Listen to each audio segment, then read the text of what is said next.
লবণাক্ত পানির কারণে নষ্ট হচ্ছে বাগেরহাটের আঞ্চলিক হাঁস প্রজনন খামারে বিভিন্ন যন্ত্রাংশ। নিরাপদ পানির অভাবে খামারে বাচ্চা উৎপাদন বাধাগ্রস্ত হচ্ছে। উৎপাদন নেমে এসেছে অর্ধেকে। আলামিন খানের তথ্য ও ভিডিওচিত্র নিয়ে আল মুকসিদের রিপোর্ট।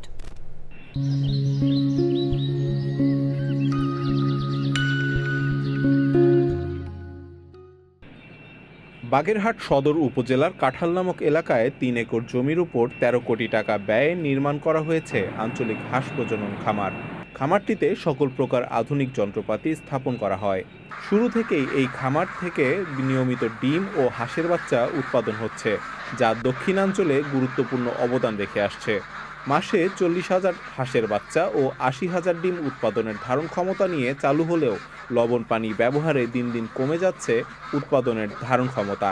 পানিতে প্রচুর আয়রন ছিল এবং লবণাক্ততা। তো আল্লাহর অশেষ রহমতে আমরা নতুন একটা লাইন পেয়েছি পৌরসভা থেকে। সেই লাইনটার কাজ চলমান আছে। পানির সমস্যার সমাধান করতে পারছি। এখন এটা হয়ে গেলে আমরা বাগেরহাটের জনগণ এবং আশপাশের ইসের সমস্যার সমাধান করতে পারবো।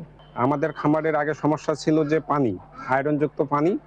আমরা অলরেডি পৌরসভা থেকে পানির লাইন পেয়ে গেছি। এই যে পানির লাইন পাওয়ার ফলে আমাদের যে বাচ্চা উৎপাদনের যে হেসাবিলিটি, আশা করা যায় এটা দিন দিন বাড়বে। সুষ্ঠুভাবে পরিচালিত হয়, সেই জন্য আমরা সরকারের দিকে সুনজর দেওয়ার জন্য বিশেষভাবে অনুরোধ করছি। কোটি টাকার যন্ত্রপাতি রক্ষায় ওয়াটার ট্রিটমেন্ট প্ল্যান্ট স্থাপন করে মিঠা পানির বিকল্প ব্যবস্থার জরুরি বলছে খামারিরা। বাগেরহাট পৌরসভা থেকে সুপেয় পানির সংযোগ পেয়েছি এবং আশা করি আমরা খুব দ্রুতই হাউস তৈরি করে আমরা খামারে সুপেয় পানির ব্যবস্থা করতে পারবো।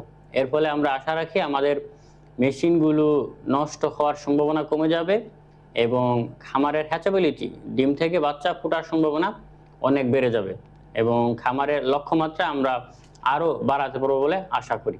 মিঠা পানির ব্যবস্থা করা গেলে এসব সরকারি যন্ত্রপাতি রক্ষা করা সম্ভব বলে মনে করছেন সংশ্লিষ্টরা। আল মুকসিদ, চ্যানেল আই।